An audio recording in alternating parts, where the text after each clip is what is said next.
Watson went into advertising armed with the information and the views he had shown in the case of Little Albert, namely that if you pair two separate things together, you can get the responses normally made to one attached to the other. The response to the loud noise became attached to the sight of the furry animal. In advertising, he was the person who did things like get cigarettes shown in the context of handsome men, beautiful women, big cars, mansions. And what that said, so to speak, was, you smoke the cigarette, that's the association that you will have.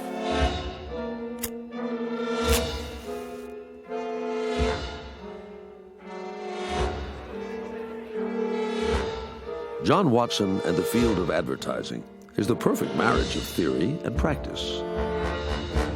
It's behaviorism at work, conditioning the minds of consumers that they truly need the products that American business wants to sell. The conditioning that works so well in the lab works equally well in the field.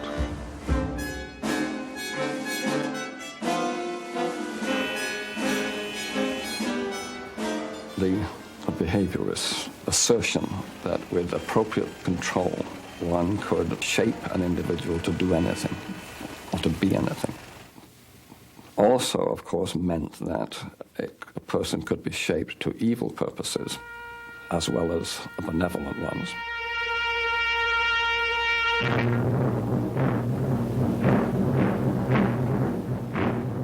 One person who truly understands the manipulation of human behavior and its terrifying potential is a rising politician in Germany. Adolf Hitler and his Nazi party come to power in the early 30s by using every technique propaganda has to offer to influence the German people.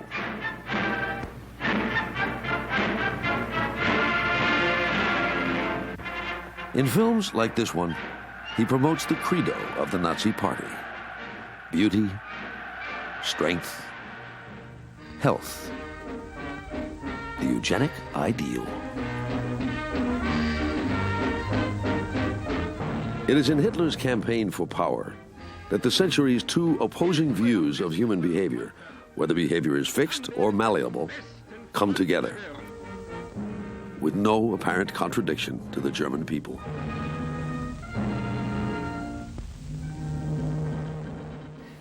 The irony is that Hitler himself, believing in racial superiority, used social manipulation constantly to convince people to do what he wanted in the service of racial superiority. So his propaganda, he molded people in the direction that he saw them, that he wanted them to go. He molded them through demonstrations, through rallies, through propagandistic messages, through the film and art.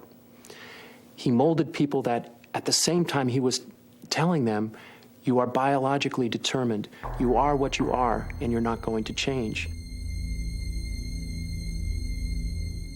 Propaganda is just the beginning of the Nazi agenda.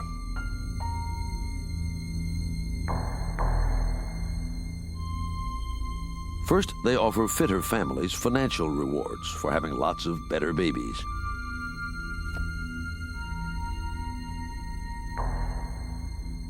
Next, they start to rid Germany of people they feel will poison the race.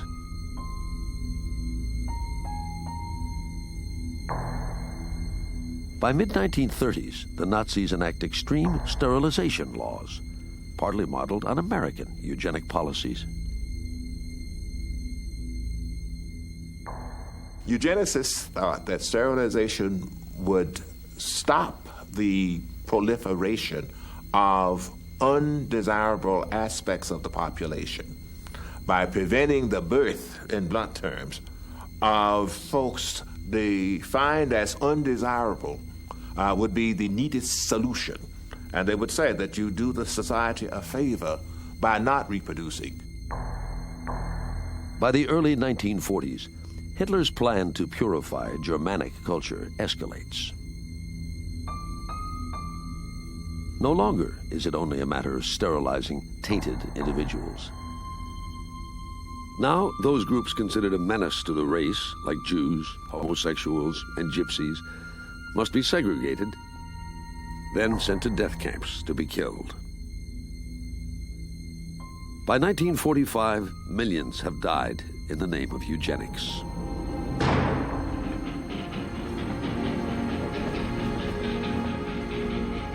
But in the end, the story of eugenics would prove the opposite of its core belief, that human behavior is biologically determined, fixed, and unchanging.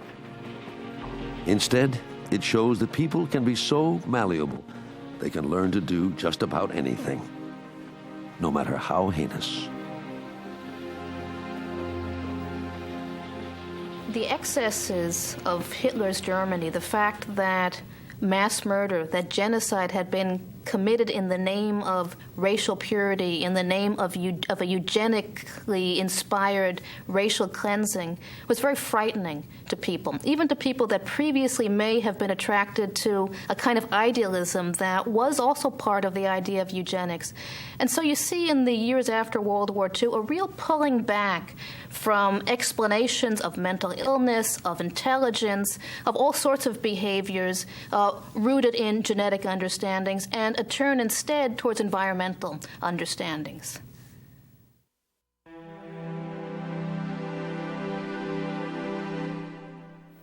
In the 1950s, millions of Americans scanned the daily papers for the latest advice from Dear Abby or Ann Landers. These twin sisters from Sioux City, Iowa, are the most popular advice columnists in the country. Americans love advice. They're hell-bent on self-improvement, optimistic about their prospects, and guided by a near-religious belief that they can always change for the better. The opposite view, that behavior is fixed at birth and can't be changed, is still associated with Nazi Germany, where eugenics was used to justify genocide. So Americans embrace scientists who believe the opposite, that when it comes to behavior, it's the environment that counts, and virtually anything is possible. These are optimistic times in 1945. The soldiers who fought against totalitarianism overseas are returning home to the most powerful nation in the world. Returning to lives interrupted, to girlfriends, to families left behind. With the war finally over and victory won, anything and everything seems possible. People thought that after the stunning achievements of science and technology in the victory of World War II, that there was, in principle, no limit to what it could do now in the interests of the good life after the war. The technology that had allowed us to win the war, to defeat Hitler, to defeat the Nazis, this technology could now be put into the service of liberating individuals, of helping them develop themselves. So it was a translation, I think, of technology from an emphasis on weaponry to a technology on an emphasis on the human spirit and the development of human nature. And we could translate that expertise from one domain to the other.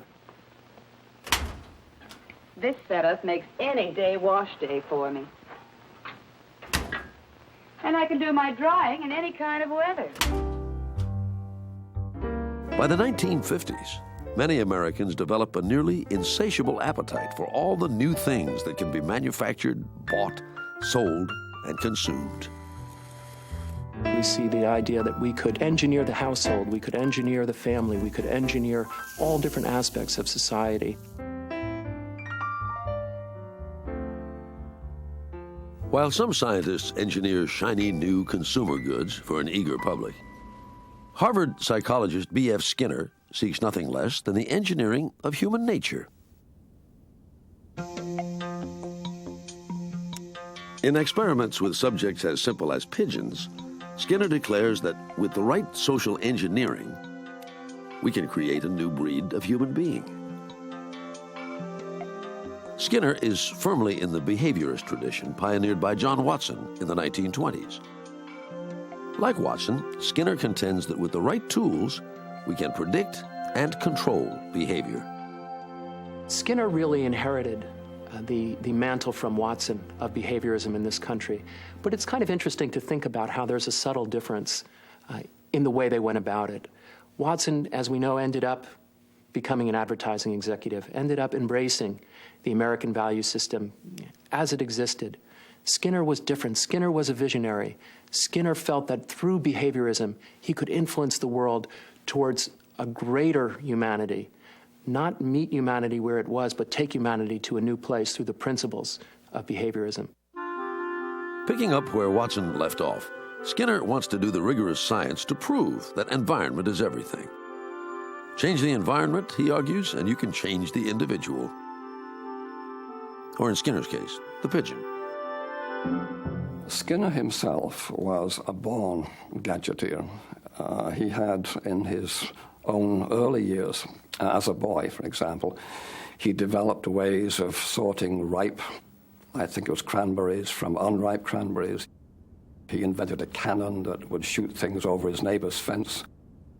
This was the kind of man he was. He was developing new ways to do everyday things in ways that were more comfortable, more efficient. During World War II, Skinner had developed a pigeon guidance device for the U.S. military. While the Russians had dogs carrying bombs, and the Swedes had seals to blow up mines, Skinner had a plan of his own. Teaching pigeons to guide missiles to an enemy target. At the time, however, the military had no missiles to guide. But Skinner's pigeon research did not go to waste. He develops a system called operant conditioning to prove that a behavior will be repeated by a subject when rewarded. Repetition leads to reinforcement. Reinforcement to changes in behavior. This hungry pigeon is moving about more or less at random. Sometimes it turns its head to the left. When it does, we reinforce that movement by giving the pigeon access to a dish of grain. Skinner then waits for it to turn further. Again, more food.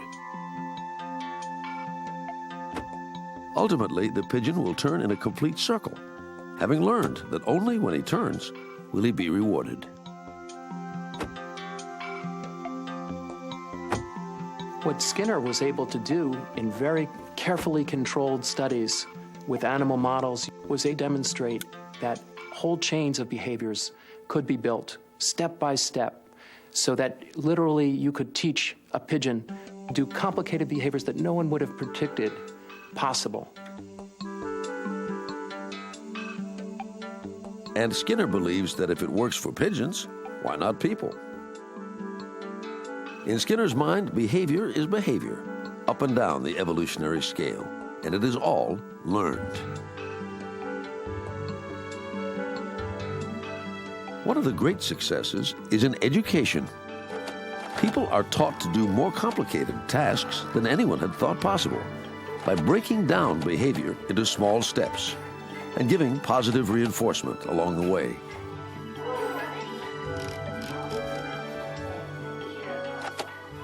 The essence of Skinner's work was that we could manipulate the environment in ways that would permit us to produce any kind of behavior that we wished, and we could develop individuals in ways that made every possible future open to them.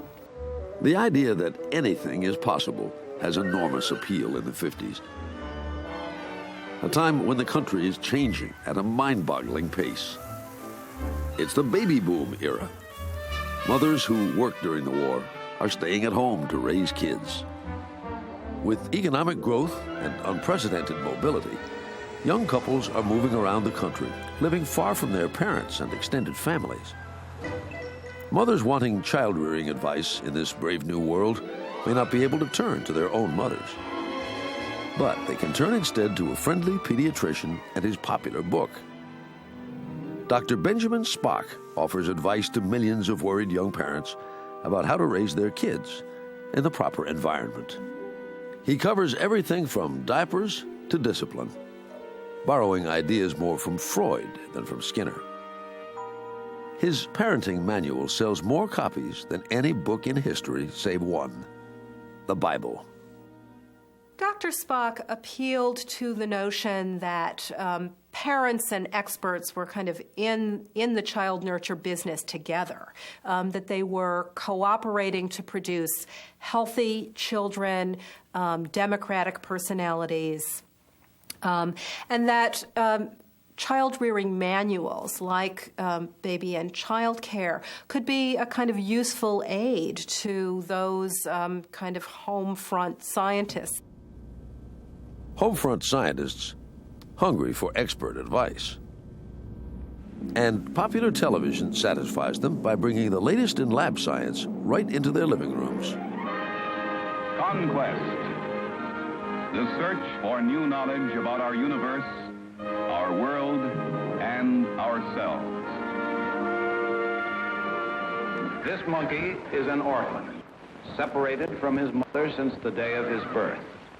Literally, his life hangs by a thread, a soft cheesecloth pad that is his only companion, his only comfort. Once a day, the pad is removed for cleaning. This is the laboratory of psychologist Harry Harlow. Troubled, distressed, permanently deprived. He is studying monkeys to better understand human relationships. He may die for want of love. Harlow believes he can use science to study love.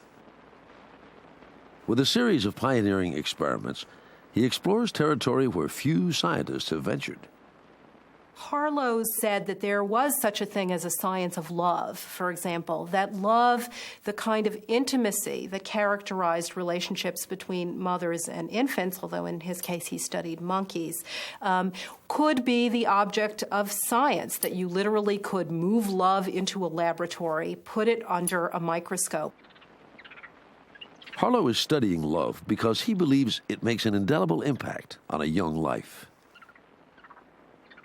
The relationship between a mother and her child, what Harlow calls our earliest social environment, could hold the key to explaining behavior throughout life. Harlow designs a set of ingenious experiments. He raises a baby monkey, allowing it to choose between two surrogate mothers, a wire mother that feeds it, and a cloth mother that doesn't. A cloth mother that Harlow thinks might provide something else: comfort and love. Here's baby 106, weaned on a wire mother. He's going to the wire mother. But this infant quickly runs to the cloth mother, where he will stay for the next 18 hours cuddling.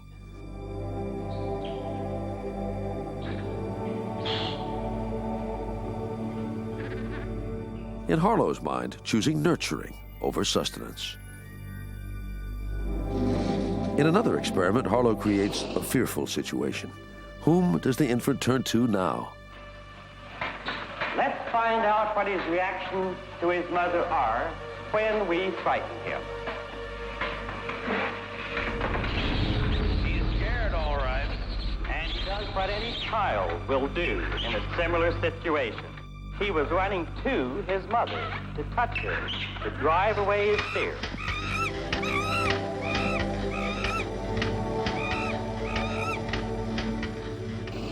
To Harlow, there is something about the experience of comfort and love, even more than food, that seems crucial to all these monkeys. But what happens when the infant is raised alone, without any mother at all, wire or cloth? In this situation, the orphan monkey stays alone. He won't even go to the cloth mother when frightened, but retreats into his own world. Harlow believes he has shown how want of love can damage an infant for life, and he worries the same is true for people. What comes through loud and clear in Harry Harlow's experiment was that the early experience and the environment were crucial to the healthy development of the infant child, and that in a sense, if you messed up, If the right kind of maternal presence was not there during the critical years, then that infant might grow up to be an adult incapable of forming healthy relationships with other kinds of people. While Harlow feels that a bad environment can damage you, there are others who believe that a therapeutic environment could provide the cure. Chief among them are psychoanalysts. By the 1950s, psychoanalysis has taken America by storm, even though Freud himself had died over a decade earlier. There's a fundamental optimism in American society that says that it's possible to fix almost any problem. And the attitude of psychoanalysis that ultimately every difficulty could be understood, seen as meaningful, and potentially, at least, changed was something that was very appealing to Americans. Freud originally designed psychoanalysis to help neurotic individuals, essentially normal people, disabled by inner conflicts. He never thought it could help the severely mentally ill. But his American disciples think otherwise. One of the questions of the 1950s was, how powerful would psychoanalysis be as an intervention, as a therapy? Was it only going to be a therapy for the worried well, for the mildly neurotic, for the anxious, or could it really pack a sufficient therapeutic punch to help the most brutally mentally ill of our society, the schizophrenics? One of the psychoanalysts who believes it can is Frieda Fromm-Reichmann.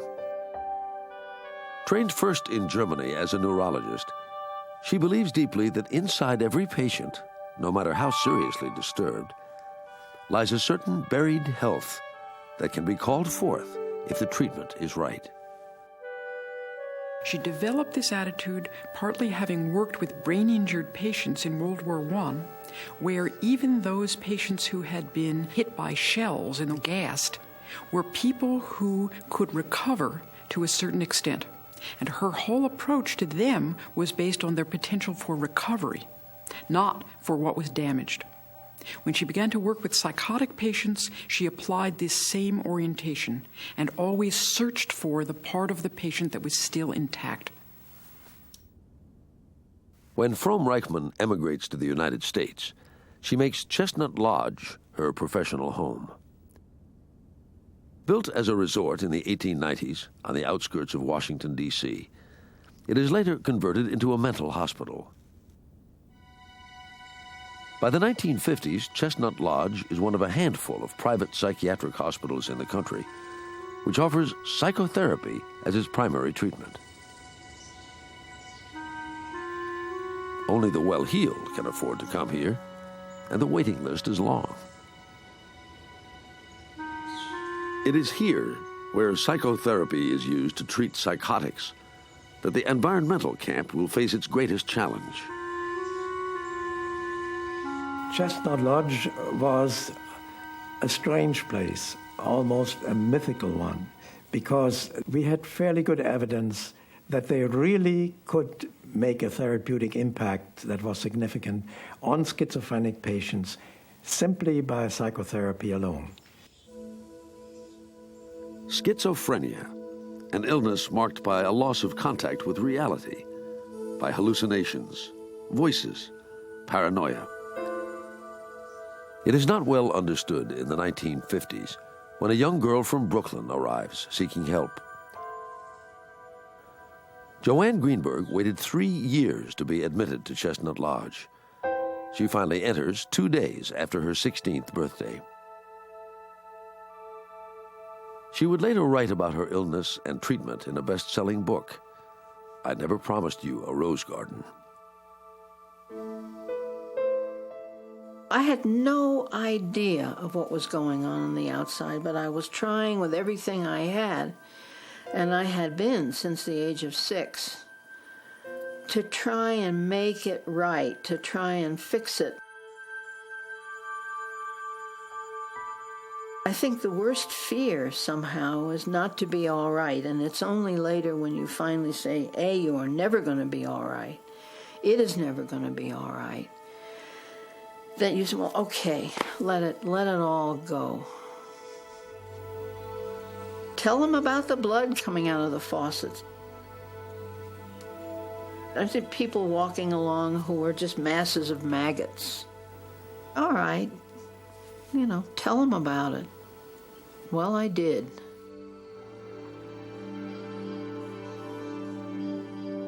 Fromm Reichman meets with Joanne daily. She treats her with a variation of the so-called talking cure.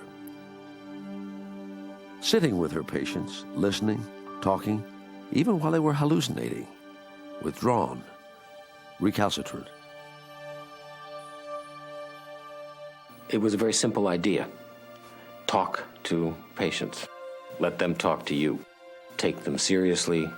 Treat them as human beings. People were not just struggling with psychosis, with insanity. They also had non-psychotic aspects to their mind, to their person, and that if you could hold on to that aspect, you could make a difference.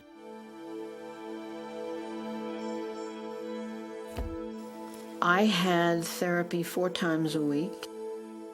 But for those years that I was in the hospital, that's all I did. And that took everything I had. It's a very, very difficult process. My ally had a first-rate mind and would not allow me to get away with much.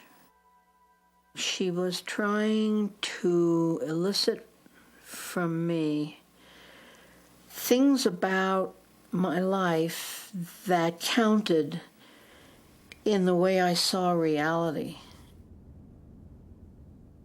It doesn't sound like much. You see, you tell the doctor things, and the doctor hears and listens, but I think it reroutes your brain. I think it reroutes your sense of reality. I think it rewires you somehow. Because when that change happens, it's a profound change. Joanne Greenberg leaves Chestnut Lodge 3 years after she arrived. Twice she returns for short stays. But ultimately, Joanne goes to college, marries, raises her children, and writes. For Joanne Greenberg, Fromm Reichman's talking cure was enough. But this turns out to be unusual. Most psychotics treated solely by talking therapy eventually relapse. So, even under the best of circumstances, with the most committed clinicians, doctors who believe the environment can cure only achieve occasional success.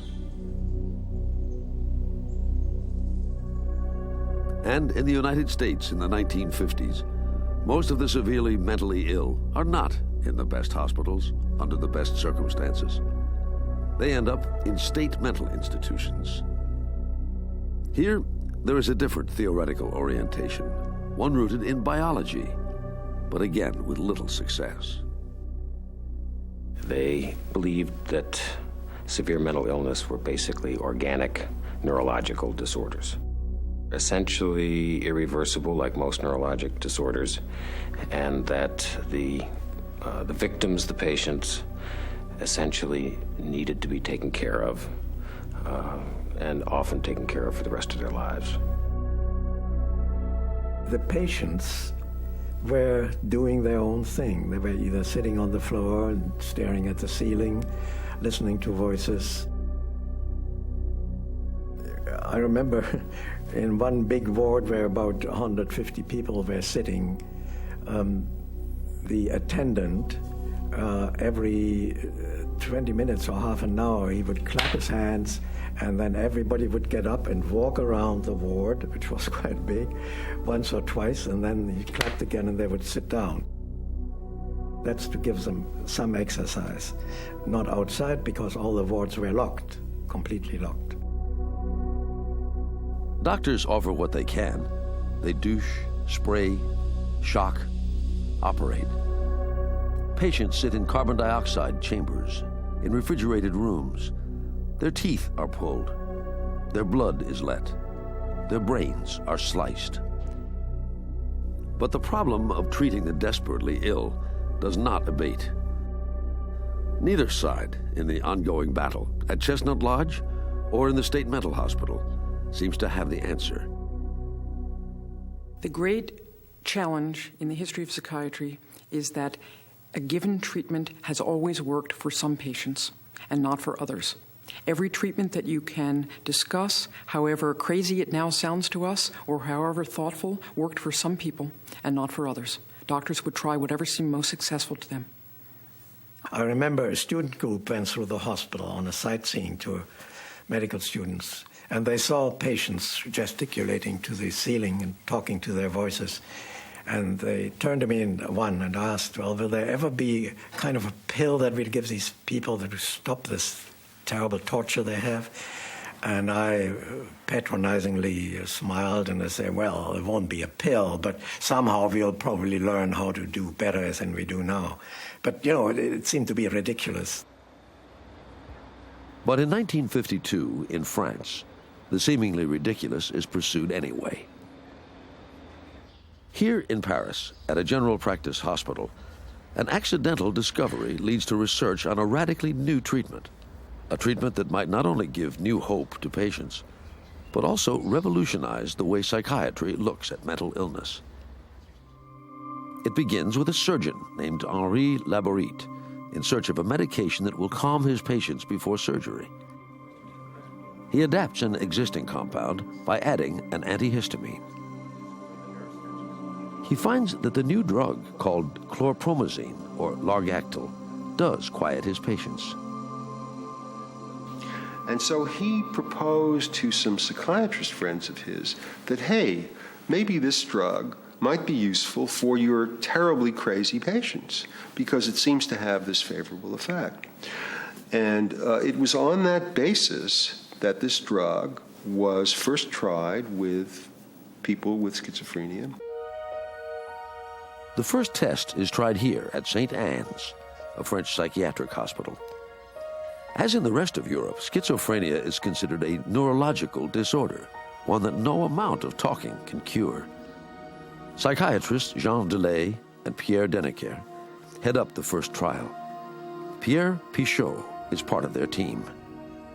In psychiatry, we didn't know about the mechanism, the biological mechanism of the mental disorders, so everything was tried, just by, as you say, serendipity. Maybe if something has a sedative effect, it could sedate and maybe do something else.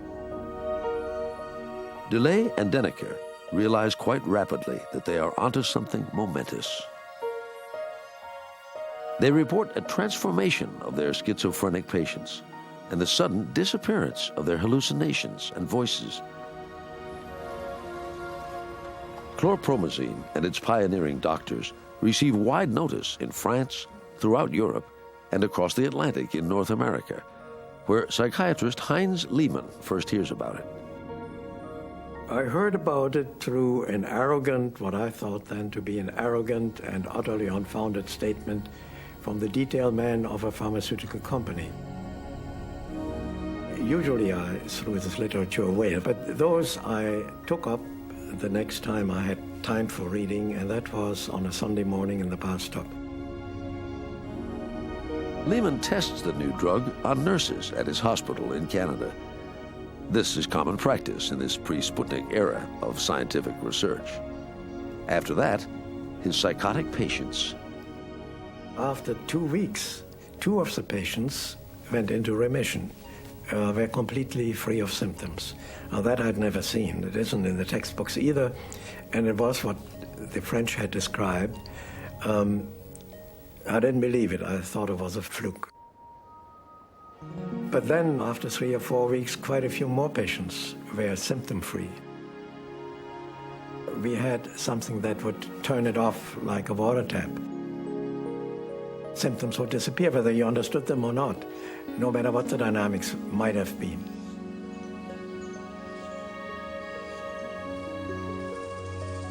It was like taking an aspirin for a toothache. It just cut it off. It didn't cure the toothache or the bad tooth, but the symptoms disappeared completely. It is a new kind of treatment, a medication for the mind. Before, they had only barbiturates, which would knock patients out.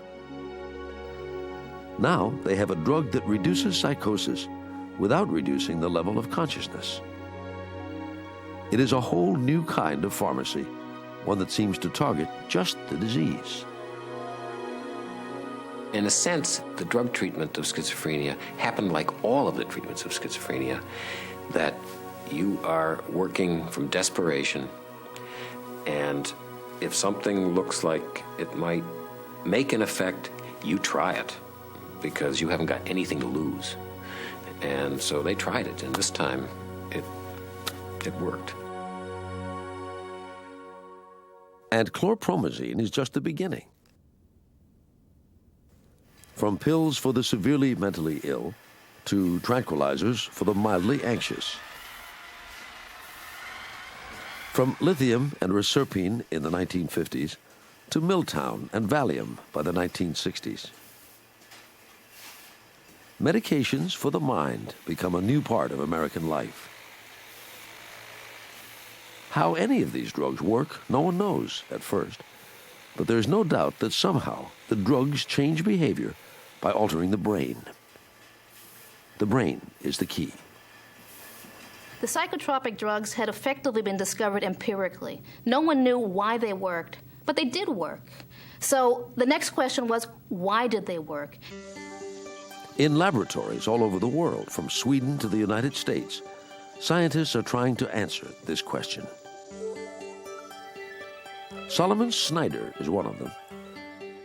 In 1975, Snyder and his colleagues embark on a series of animal experiments at Johns Hopkins University to see how chlorpromazine works.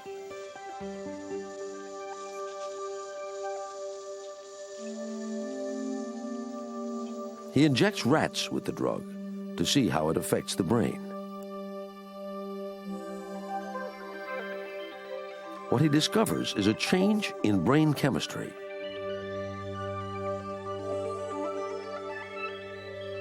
Chlorpromazine seems to affect one chemical in particular, called dopamine.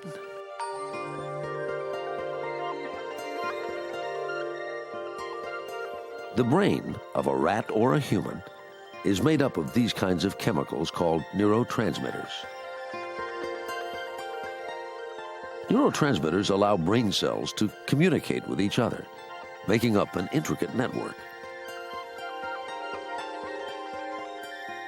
Ultimately, what Snyder's experiments and others like his show is that there is an intimate connection between neurotransmitters and behavior.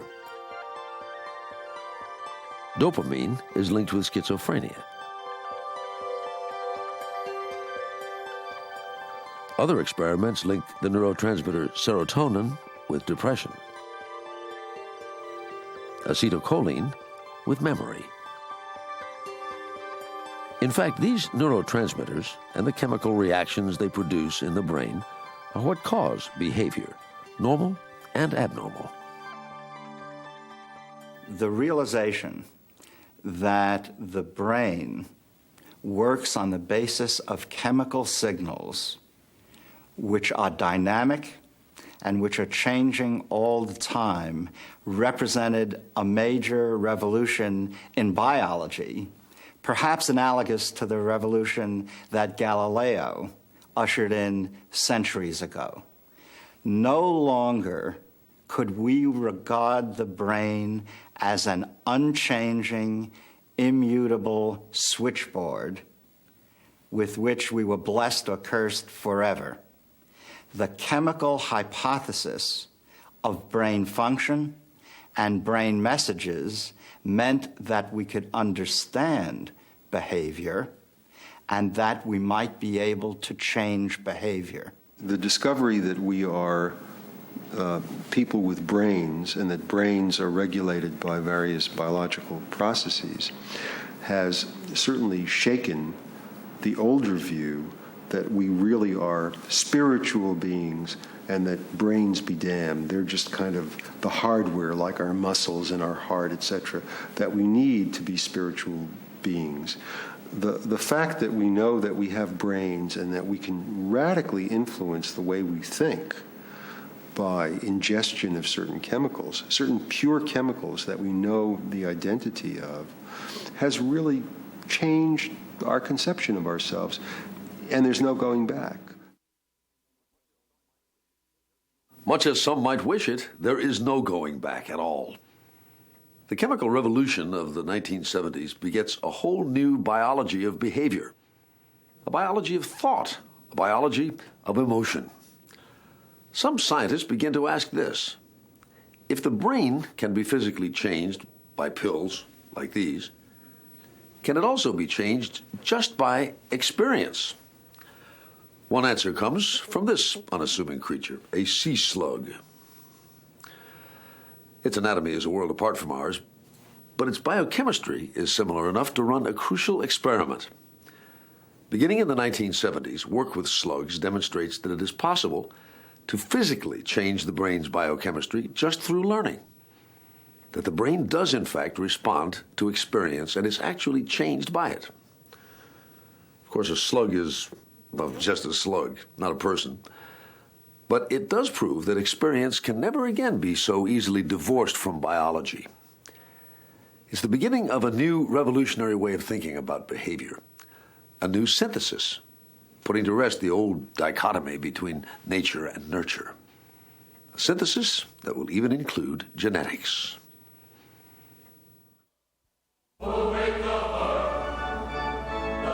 Salt Lake City, Utah. Home to the Mormon Church, which has attracted settlers for over 100 years.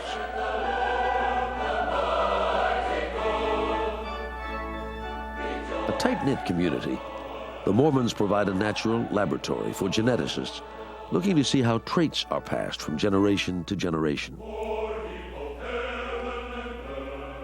In the 1970s, the church decided to open its doors to scientists, sharing its vast genealogical records. Mormon leaders did two things for which geneticists will forever be thankful. They encouraged their followers to be fruitful and multiply, and, as part of church practice, they urged them to keep fastidious records of their family histories. Some go back as far as 150 years. This is how human genetics has been studied throughout the century, making inferences about patterns of inheritance by studying the ancestry of large families. This is how the inheritance of diseases, like a fatal blood disorder found among Mormons, is tracked, or the inheritance of behavioral disorders like manic depression, seen among the Amish in Pennsylvania. All this would change by the 1980s. Scientists no longer have to rely solely on family records to understand genetics. They have discovered ways to work with the genes themselves. They can work with DNA, the material that makes up genes, that carries the blueprint for how each of us develops, that provides the genetic instructions directing our brain chemistry. Scientists like Walter Gilbert at Harvard and David Botstein at MIT develop methods to decipher the 100,000 genes in each one of us. This enables geneticists to detect patterns, the DNA sequences that make individuals different. Scientists can now pick out an anomalous gene, a mutation. They can search for genes that cause diseases like cystic fibrosis, or ones that contribute to behavioral disorders like depression or Alzheimer's disease. Having the technology led to a very high level of excitement among the people in the field who were collecting families and studying the patterns of inheritance. Because now they were able to take all the information that they had, put it together with the modern genetic technology, and actually find a gene. The power of this new DNA technology is felt in Utah, in Pennsylvania, even as far away as the mountains of Colombia in South America, where in 1984 a chance encounter between neurologist Francisco Lopera and a confused young Colombian patient leads to a search for a gene for Alzheimer's disease. In 1984, a patient from Velmira came here with symptoms of progressive mental disorder and dementia.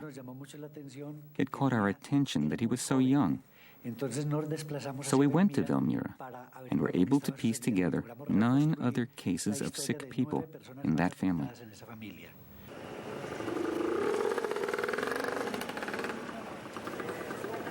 In town after town, Dr. Lopera hears stories of others with Alzheimer's, including Leonardo Piedrahita, who is here in the market with his daughter and grandson.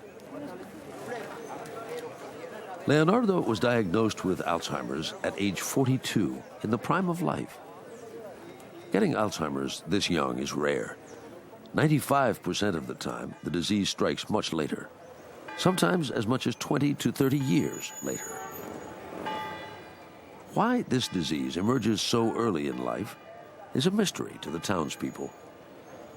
When we began the project here, we encountered some very interesting ideas about this disease. Why one person would get the disease and another would not.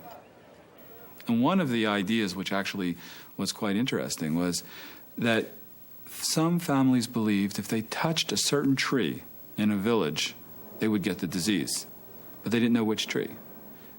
No era una creencia de todas las personas, pero sí había algunas personas que tenían esa idea. Not everyone believed that, but some did.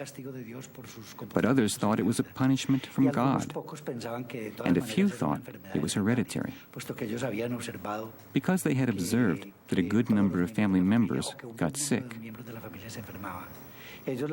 They called it the idiocy of our family. A 3 con el 4. Sí. 4. 3. Alzheimer's is devastating regardless of who gets it or why. Leonardo's disease is so advanced he cannot even perform the simplest of mental tasks. No. Sí. Pero es que no veo. Ojalá. No. Pega el 2 con el 3. Sí. El 2 con el 3. Sí. Sí. This disease of the brain robs people of their memories, their minds, and ultimately their personalities. Ken Kosick is a neurobiologist who has come from Boston to collaborate with Lopera because of the unique population in Colombia. Their focus is an isolated region called Antioquia, where there's an extraordinary concentration of patients like Leonardo with early onset Alzheimer's, which makes it a natural laboratory to study the genetics of the disease.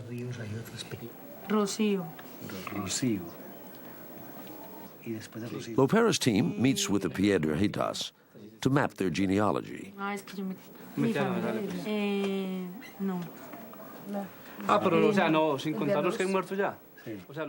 Leonardo's children report that their grandfather also had Alzheimer's, as did 3 of their uncles, all before the age of 50. Theirs is only one of 12 extended families in this region, 4,000 people in all, touched by the illness. Lopera's team traces their lineage back 6 generations to Spain in the 1780s. In the process, the team discovers something even the families themselves did not know. These families are all related. They all share the same genetic inheritance, which the scientists surmise must also include a genetic predisposition for this rare form of Alzheimer's. When we began this search for a gene, we knew there was a gene causing this problem. And it was very, very clear. It would have been clear 100 years ago because it was obvious that the gene was inherited generation after generation. And it was equally prevalent in men and women. And it was also the case that about 50% of the offspring would get the illness. And those are textbook features of a genetic illness. So we knew there was a gene here. There was no problem with that. The problem was to find that gene. First, researcher Lucia Madrigal gathers blood samples from Leonardo and all the other members of this great extended family. Then, using modern DNA techniques, they search for the culprit gene. While Lopera's team searches, so do other scientists studying family groups in other parts of the world. In 1995, a group of Canadian scientists is the first to succeed. They find and isolate the gene responsible for inherited Alzheimer's. This made our work much easier because now we were able to hone in on exactly where this mutation was. And we were able to very rapidly now find which patients in Medellin carried the mutation and which did not. For those patients with the defective gene, the researchers can chart the course of Alzheimer's as it ravages the brain. Sometimes even before symptoms become apparent in a person's behavior.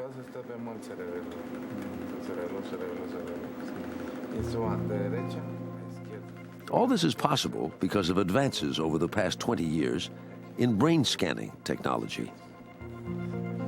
Another major breakthrough in the study of human behavior, permitting scientists to peer inside the living brain and see the mind at work. The brain in action.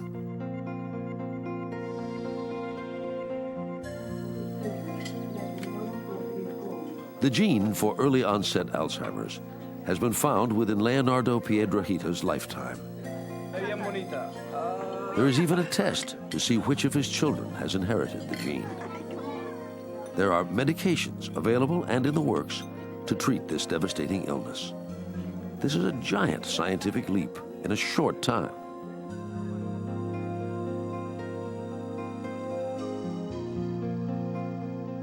But having the gene is one thing. The emergence of the disease itself, another. Scientists are a long way off from understanding the cascade of events that lead from a mistake in the gene that you were born with to a disease that emerges 40 years later. A disease that attacks the qualities in us that are most human.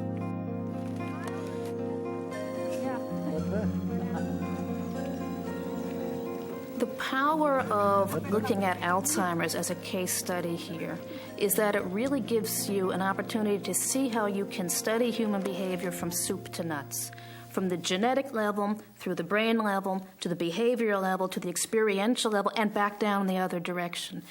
And to do it around an area of human experience that's critical to our understanding of what we're all about, our capacity to remember the story of our lives. Geneticists won a great victory when they discovered one gene for rare familial Alzheimer's. But when it comes to the more common old age variety, it's a different story. Scientists are identifying multiple genes that don't necessarily lead to the disease, but put people at risk for developing it. The same holds true for other mental or behavioral disorders, such as schizophrenia, as common today as it was in the 1950s. Here, too, multiple risk genes may be responsible. And life experience may also play a role. For example, being severely malnourished during prenatal development may trigger schizophrenia years later. Ideas about the causes of human behavior continue to be refined, as in the case of shell shock, for example, today called post-traumatic stress disorder. Why do some soldiers break down while others can withstand the horrors around them? Scientists now speculate that some are more susceptible, perhaps genetically predisposed to succumb to the traumas of war. And yet, these soldiers still need the trigger of combat to cause their breakdown. Biology and experience.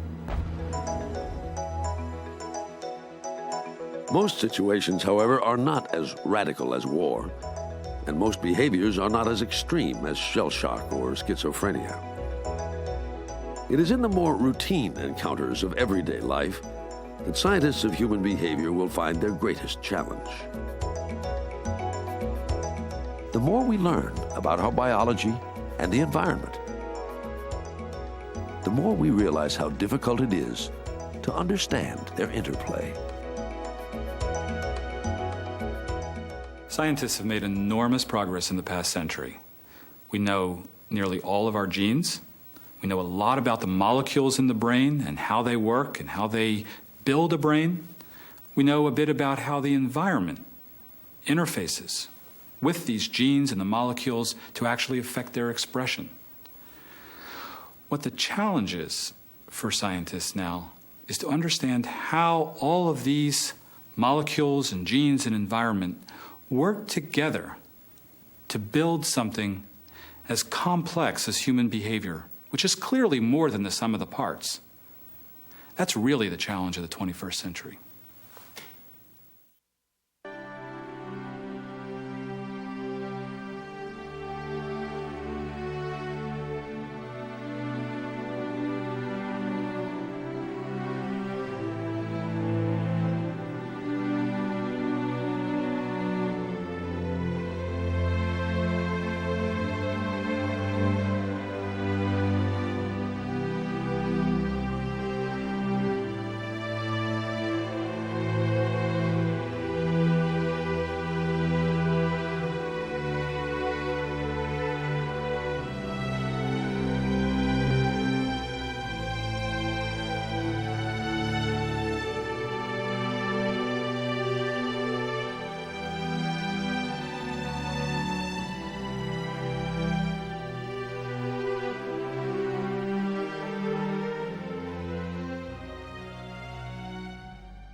A production of WGBH, Boston.